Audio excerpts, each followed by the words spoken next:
నంద్యాల జిల్లా శ్రీశైలం నియోజకవర్గంలో వైఎస్ఆర్సీపీ ఎన్నికల ప్రచారం ముమ్మరంగా సాగుతోంది.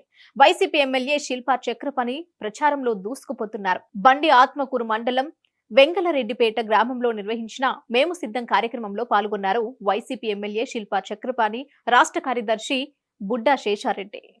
ఈ సందర్భంగా మాట్లాడిన శిల్పా చక్రపాణి సీఎం జగన్ చెప్పిన హామీలన్నీ నెరవేర్చారన్నారు. డ్వాక్రా మహిళలకు 4 విడతలుగా డబ్బులు వేశారని, రైతులకు రుణమాఫీ, విత్తనాలు, మట్టి సాయిల్ ఏ పంట వేస్తే బాగుంటుందో చెప్పిన వ్యక్తి ఒక్క జగన్మోహన్ రెడ్డి అని తెలిపారు. ఆరోగ్యశ్రీ 5 లక్షల నుంచి 25 లక్షల వరకు చేసిన ఘనత వైఎస్ ప్రభుత్వానికే చెందుతుందని చెప్పారు. అంతేకాకుండా సచివాలయంలో 1,70,000 ఉద్యోగాలు, వాలంటీర్స్ 5 లక్షల మందిని నియమించిన ఘనత కూడా జగన్దే అని గుర్తు చేశారు. అలాగే రానున్న ఎన్నికల్లో ఫ్యాన్ గుర్తుకు ఓటేసి తమను గెలిపించవలసిందిగా కోరారు. నేను సిద్ధమంటూ శిల్పా చక్రపాణి రెడ్డి గారు పాదయాత్రలో దాదాపుగా ఇప్పుడు సిట్టింగ్ ఎమ్మెల్యే ప్రజెంట్ దాదాపుగా 20 రోజుల నుంచి ప్రచారంలో పాల్గొంటున్నారు. కానీ ఆయన స్పందన మన దగ్గర ఉన్నారు. ఆయనతో అడిగి తెలుసుకుందాం. అలా ఇప్పుడు ఈ నామినేషన్ నుంచి మీకు స్పందన ఎలా అవుతుంది? నామినేషన్ వేసిన నుంచి ప్రజల పూర్తిగా మొన్నటిదాకా తెలుగుదేశం వాళ్ళ అబద్ధ ప్రచారాలతో ఆయనకి టికెట్ రాదు, ఈయనకి టికెట్ రాదని చెప్పి ప్రజలను కొంత అనుమాన పరిస్థితుల్లో పెట్టడం జరిగింది. అదేవిధంగా నామినేషన్ వేసి ఎప్పుడైతే మనం వేసామో ఆ రోజు నుంచి కూడా ప్రజలందరూ కూడా చక్రపాణి రెడ్డి గారు గెలుస్తారనేది, భారీ మెజార్టీతో గెలుస్తారనేది ప్రజలు భావిస్తూ ఉన్నారు. భావించడం ఎందుకంటే జగన్మోహన్ రెడ్డి గారు చేసినటువంటి సంక్షేమ అభివృద్ధి కార్యక్రమాలు ఈరోజు ప్రజల్లోకి బాగా పోయాయి. కాబట్టి ఈరోజు గ్రామాలలో చేసినటువంటి అభివృద్ధి ఈరోజు మాట్లాడుతూ ఉన్నారు తెలుగుదేశం వాళ్ళు. అభివృద్ధి ఎక్కడ జరిగింది అని. అభివృద్ధి వాళ్ళ కళ్ళకు కనపడినప్పుడు మేమేం చెప్పడానికి వీల్లేదు. ఎందుకంటే గ్రామాల్లో జరిగినటువంటి అభివృద్ధి ఈరోజు సచివాలయాల అభివృద్ధి కాదా, రైతు భరోసా కేంద్రాల అభివృద్ధి కాదా, విలేజ్ హెల్త్ సెంటర్లు, అర్బన్ హెల్త్ సెంటర్లు కానీ, అదేవిధంగా ఈరోజు గోడౌన్లు కానీ, అదేవిధంగా నాడు నేడు స్కూల్స్ కానీ, అన్ని రకాలుగా ఈరోజు డిజిటల్ లైబ్రరీస్ కానీ, పాల కేంద్రాలు కానీ ఎన్నో రకాలుగా ఈరోజు అభివృద్ధి చేయడం జరిగింది. హాస్పిటల్స్ కూడా బ్రహ్మాండంగా అభివృద్ధి చేశారు. ఐకానిక్ ఇప్పుడు అది ఎక్కడ పోయినా ఐకానిక్ బిల్డింగ్లు కనపడతా ఉన్నాయి. ఏ ఊరు వెళ్ళినా ఎక్కడ వెళ్ళినా అభివృద్ధి అనే దానికి ఓ చిహ్నంగా మారాయి.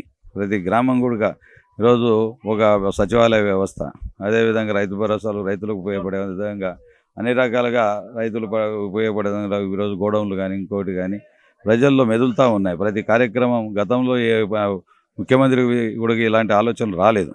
ఈరోజు చూస్తూ ఉన్నాయి. అమ్మఒడి కానీ, విద్యా దీవెన కానీ, వసతి దీవెన కానీ, ఇవన్నీ చదువుకు సంబంధించిన విషయాలు. ఆరోగ్యం సంబంధించి బ్రహ్మాండంగా డాక్టర్లను, నర్సులు అందరినీ కూడా స్టాఫ్ను కూడా బాగా తీసుకొచ్చి గ్రామాలలో అభివృద్ధి చేయడం జరిగింది. అదే కాకుండా జగనన్న వసతి దీవెన, జగనన్న ఆరోగ్య అది కాదు అంతకుముందు జరిగింది జగనన్న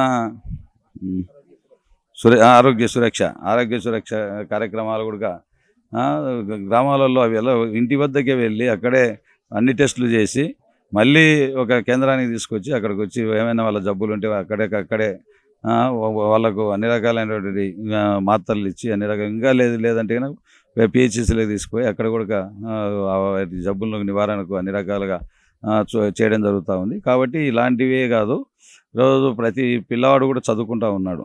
చదువుకోవడం వల్ల ప్రతి తల్లి కూడా ఆశిస్తూ ఉంది, నా కొడుకు పెద్ద చదువు చదువుకొని ఒక యోగ్యుడు కావాలి, పెద్దవాడైతే మన కుటుంబానికి అండగా ఉంటాడని ఆలోచన చేస్తూ ఉన్నారు. కాబట్టి ఇటు కూడా ఆడవాళ్ళ మదిలో మెదులుతూ ఉన్నాయి. ఇవన్నీ పురుషుని కూడా రైతులకు చూస్తూ ఉన్నాం, ఎక్కడ లేనటువంటి డబ్బులు వస్తూ ఉన్నాయి. ఈరోజు ఎంత ఇన్సూరెన్స్ డబ్బులు అయితే ఎన్ని వేల కోట్లు అంటే అన్ని వేల కోట్లు వస్తూ ఉంది. ఇన్సూరెన్స్ రైతుకు ఎంతో అండగా నిలబడుతుంది. లేకపోతే గతంలో పాపం నష్టపోయి ఎంతోమంది అంతమంది చావులు ఎంతోమంది చనిపోవడం జరిగింది, ఆత్మహత్యలు చేసుకోవడం జరిగింది. ఇప్పుడు ఈ ప్రభుత్వం వచ్చిన తర్వాత ఆత్మహత్యలు చేసుకోవడానికి అవకాశమే లేదు. ఎందుకంటే జగన్మోహన్ రెడ్డి గారు ముందుగానే ఇన్సూరెన్స్ డబ్బులు, ఇన్పుట్ సబ్సిడీ డబ్బులు అందజేయడం వల్ల చాలా బ్రహ్మాండంగా జరిగింది. కాబట్టి ఈరోజు ప్రచారంలో కూడా అవన్నీ మాకు ప్రస్ఫుటంగా కనపడతా ఉన్నాయి ఎక్కడ పోయినా. సార్, ఇప్పుడు ప్రస్తుతము ప్రతిపక్షాలు కూడా నిరుపయోగలేని పంక్తి ఇస్తున్నారని చెప్పి ప్రతిపక్షాలు కూడా ఎక్కుస్తున్నారు. పథకాలు కానీ ఇంకొకటి కానీ దీనివల్ల మీ స్పందన? ప్రతిపక్షాలకు వేరే పని లేదు. దాని పేరే ప్రతిపక్షం విమర్శించకుండా ఎందుకు ఉంటుంది? మమ్మల్ని పొగుడుతారా వాళ్ళు? అలాంటివి ఏం పొగడరు. చంద్రబాబు నాయుడు అంటే నమ్మలేని పరిస్థితుల్లో ఉన్నాడు అతను. ఎందుకంటే గతంలో ఎన్నో వాగ్దానాలు చేసి రైతులకు కానీ, రైతు కూలీలకు కానీ, అన్ని రకాల మహిళలకు కానీ, అన్ని రకాల దళితులకు కానీ మోసం చేశాడు. అతన్ని నమ్మాలంటే ఈరోజు అతను కేజీ బంగారు ఇచ్చినా, బెంజ్ కారు ఇచ్చినా నమ్మే పరిస్థితులు లేరు. ఎందుకంటే జగన్మోహన్ రెడ్డి వచ్చిన తర్వాత రైతులకు అందరికీ వర్షాలు బాగా పడడం, గిట్టుబాటు ధరలు రావడం వల్ల సంతోషంగా ఉన్నారు. సరే, ఇప్పుడు నంద్యాల జిల్లా అయినా కానీ డిగ్రీలు చదివి ఎమ్మెల్యే కానీ బీఎస్సీలు కానీ చదివి నిరుపయోగంగా ఉన్నారు. ప్లస్ నంద్యాలలో చక్కెర ఫ్యాక్టరీలు కానీ కొన్ని ఫ్యాక్టరీలు కానీ మూతపడినాయి. ఇప్పుడు మీ ప్రభుత్వం వచ్చిన తర్వాత దాన్ని ఏమైనా తెరిపించే అవకాశాలు ఏమైనా ఉన్నాయా? మా మూతపడినవి మా కాలంలో కాదు జరిగినాయి, ఇవన్నీ మూతపడిన తెలుగుదేశం ప్రభుత్వ హయాంలో ఉన్నాయి. ఇక్కడ నూలు మిల్లు కానీ, లేకపోతే అక్కడ కర్నూలులో పేపర్ మిల్లు కానీ, అదేవిధంగా షుగర్ ఫ్యాక్టరీ కానీ అన్నీ తెలుగుదేశం హయాంలో మూతపడ్డాయి. జగన్మోహన్ రెడ్డి గారు మెల్లిమెల్లిగా ఒకటి ఆహ్వానిస్తూ ఉన్నాడు. చాలామంది అందరు బిజినెస్ మ్యాన్స్ని ఆహ్వానిస్తూ ఉన్నాడు.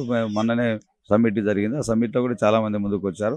మన ఆంధ్ర రాష్ట్రంలో అందుకే 3 రాజధానులు చేయడం కారణం ఏంటంటే 3 ప్రాంతాలు సమానంగా అభివృద్ధి చేయాలని ఉద్దేశం చేయడం జరిగింది. కాబట్టి అభివృద్ధి అనేది జరిగితే జగన్మోహన్ రెడ్డి హయాంలో జరుగుతుంది తప్ప ఒక విజనరీ ఇతను. కాబట్టి విజన్ ఉంది కాబట్టి ఖచ్చితంగా డెవలప్ చేస్తాడు. సరే, మీ పొదుపు వాళ్ళకి తలాకి 20,000 లోన్ ఇస్తారని మీ బ్యాంకులో చెప్పారు, కానీ అట్లా కూడా రూమర్ వస్తున్నా, అది ఎంతవరకు కరెక్ట్ అంటారు? మా బ్యాంక్ అంటే పాల వడ్డీ ఇస్తున్నారు కదా సార్ మహిళలకి? మా పాల వడ్డీ కూడా కాదు, సున్నా వడ్డీ ఇస్తున్నాం కదా. చంద్రబాబు నాయుడు మాదిరి ఎగరగొట్టలేదే ఇక్కడ. ఆయన మాదిరి సున్నా వడ్డీ ఇస్తానని 1.5 సంవత్సరం కట్టి 3.5 సంవత్సరం ఎగనొక్కినాడు. ఈరోజు జగన్మోహన్ రెడ్డి అలా కాదు. ఎక్కడైనా దాఖలాలు కనపడుతున్నాయి మీకు? అలాంటివి ఏమీ లేవు. బ్రహ్మాండంగా సంతోషంగా ఉన్నారు. మహిళలకు ఈరోజు అడుగుతున్నాం, 25 లక్షల వరకు కూడా ఇచ్చాము ఈరోజు వాళ్ళకు, మహిళలకు లోన్లు. అంటే వాళ్ళు కడుతున్నారు, కట్టగలిగే కెపాసిటీ వచ్చేసింది వాళ్ళకి. జగన్మోహన్ రెడ్డి ఇచ్చినటువంటి పథకాల వల్ల లబ్ధి పొందుతున్నారు కాబట్టి. తెలుసుకుందాం అంటే ఇప్పుడున్న ప్రభుత్వంలో ఎలా స్పందన వస్తుందన్న? ఇప్పుడు తిరుగుతున్నటువంటి విషయంలో ఏ గ్రామంలో తీసుకున్నా కూడా యావత్ అందరు ప్రజలు కూడా జగన్మోహన్ రెడ్డి గారి నాయకత్వాన్ని బలపరచాలనే ఉద్దేశంతోనే ఉన్నారు. ఎందుకంటే వాళ్ళకి అందే పథకాలు కూడా సంపూర్ణంగా కులం లేదు, మతం లేదు, ఎవరి ప్రమేయం లేదు, దీంట్లో ఎవరికి లంచం ఇచ్చే ప్రసక్తి లేదు. కాబట్టి లబ్ధి అనేది ఇక్కడ జరిగినట్లు భారతదేశంలో ఎక్కడ జరగడం లేదు. సంపూర్ణమైనటువంటి సహకారం ప్రభుత్వం నుంచి వస్తుంది.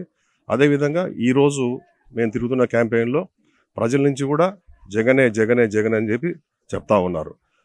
కాబట్టి ఇటువంటి కార్యక్రమాలు వాళ్ళు పోగొట్టుకోవడానికి కూడా, అంటే సంక్షేమ కార్యక్రమాలను కూడా జనం పోగొట్టుకోవడానికి సిద్ధంగా లేరు. చంద్రబాబు నాయుడు గారు చెప్పే మాటలు కానీ నమ్మే పరిస్థితులు లేరు. తప్పకుండా జగన్మోహన్ నాయకత్వాన్ని బలపరచడానికి సిద్ధంగా ఉన్నారు. సరే, ఇప్పుడు గతంలో 2 సార్లు రాజశేఖర రెడ్డి కానీ తర్వాత జగన్మోహన్ రెడ్డి కానీ 5 లక్షల వరకే ఆరోగ్యశ్రీ పెట్టారు. కానీ ఈసారి మాత్రం ఈ ఎలక్షన్లు దగ్గరకు వస్తున్నాయని 25 లక్షలు చేశారు. అది ఎలక్షన్ స్టంట్ కోసం అని చెప్పి ప్రతిపక్షాలు చెప్తున్నారు. ఎలక్షన్ స్టంట్ల కోసము మభ్యపెట్టే మాటల్లో జగన్మోహన్ రెడ్డి గారు ఎప్పుడు చేయరు. ఎందుకంటే 5 లక్షలు అనేది గతంలో జరుగుతూ వచ్చింది. ఆఫ్టర్ కరోనా తర్వాత కూడా అన్ని వ్యాధులు కూడా ఎక్కువైపోయినాయి. పోస్ట్ కరోనా అంటారు దాన్ని. ఆ కరోనా తర్వాత ఏ హాస్పిటల్ పోయినా కూడా 5 లక్షలు సరిపోయినప్పుడు వాళ్ళు ఇబ్బంది పడుతూ ఉన్నారు. ఆ పేషెంట్స్ అందరూ కూడా కొంతమంది చనిపోవడం జరిగింది. అంటే బియాండ్ ఆఫ్ 5 lakhs. దానికి పరిష్కారం ఏంటి అని కనుక్కొని చెప్పేసి 25 lakhs పెట్టినాడు. ఎలక్షన్ కోసం పెట్టే కార్యక్రమాలు అయితే అవన్నీ కూడా చేసి చంద్రబాబు నాయుడే ఆ రోజు చెప్పడం, మర్చిపోవడం. కానీ రాజశేఖర రెడ్డి గారు తీసుకొచ్చిన ఆరోగ్యశ్రీ బ్రహ్మాండంగా ఉంది భారతదేశంలో. దాని మించిన కార్యక్రమాలు ఆయన తనయుడు జగన్మోహన్ రెడ్డి గారు చేస్తున్నారు. 25 లక్షలు అంటే మ్యాక్సిమం. ఇప్పుడు ఇన్సూరెన్స్ స్కీమ్లు కూడా చూసుకోండి మీరు. ప్రజలు కూడా అందరికీ తెలుసు, విద్యావంతులకు తెలుసు, మేధావులకు అందరికీ తెలుసు. ఇప్పుడు ఇన్సూరెన్స్లు కూడా గతంలో 5 లక్షలు అంటే ఎక్కువ ఉండేది. ఇప్పుడు ఇన్సూరెన్స్లు కూడా 50 లక్షలు, ₹1,00,00,000 చేస్తూ ఉన్నారు ఇన్సూరెన్స్లు. ఎందుకు? ఆఫ్టర్ కరోనా చాలా డిజీజెస్ పెరిగాయి. దాన్ని దృష్టిలో పెట్టుకొని చేసింది తప్ప ఎలక్షన్ స్టార్ట్ కోసం కాదు. అంటే పరిస్థితులు అనుగుణంగా ఎలాంటి పేద ప్రజలకు ఇబ్బంది కలగకుండా చేసే తత్వం జగన్మోహన్ రెడ్డి గారు తప్ప స్టంట్ కాదండి. ఇప్పుడు డిఎస్సి మామూలుగా 5 yearsలో ఎప్పుడోసారి వదలవచ్చు, కానీ ఎలక్షన్ల ముందే వదిలారు కదా. ఇది ఎలక్షన్ల కోసం అని చెప్పి ప్రతిపక్షాలు కోడైకి వస్తున్నారు. దీని నుంచి మీ స్పందన? సార్, ప్రతిపక్షం వాళ్ళు ఇప్పుడు చేశారు, ఎలక్షన్ ముందు స్టంట్ చేశారు. స్టంట్ చేసే మనస్తత్వం జగన్మోహన్ రెడ్డి గారికి ఉందా లేదని ప్రజలకు తెలుసు. మనం ప్రతిపక్షం వాళ్లకు ఏ మంచి పని చేసినా ఆయన బురద జల్లే కార్యక్రమం ఏంటనే చంద్రబాబు నాయుడు గారు పెట్టుకున్నారు. ఇప్పుడు చేశారు కదా, మరి గతంలో ఆయన ఎందుకు చేయలేకపోయాడు? ఇప్పుడు నేను చేస్తాను అంటున్నాడు. ఎలక్షన్ల ముందు చేసిన విషయం కాదు అది. దాన్ని ఏ టైంలో వదలాలనో ఆ డిఎస్సి పీరియడ్ వదులుతారు. ఆ పీరియడ్ వదిలినప్పుడు ఎలక్షన్లు వచ్చినాయి. దాన్ని ఏమి మనం ఇప్పుడు తర్వాత కంప్లీట్ చేయమని చెప్పడం లేదు కదా. ఆయన ఎన్ని ఉద్యోగాలు ఇచ్చాడు? డాక్టర్స్ అందరూ కూడా కంప్లీట్ చేశాడు కదా. మరి ఈ పని ఎందుకు చేయడని అనుకుంటున్నాం మనం. టీచర్స్ పోస్ట్ చాలా ఇచ్చాడు కదా, ఈ సచివాలయం పోస్టులు ఇచ్చాడు కదా. మరి అటువంటి వాడు ఈ నిరుద్యోగులకు ఇవ్వడని ఎందుకు అనుకుంటాం? చేస్తాడు, తప్పకుండా చేస్తాడు. ప్రతిపక్షాలు చేసే దానిలకు మనం సమాధానం చెప్పాలంటే ప్రజలు నమ్మాలి కదా.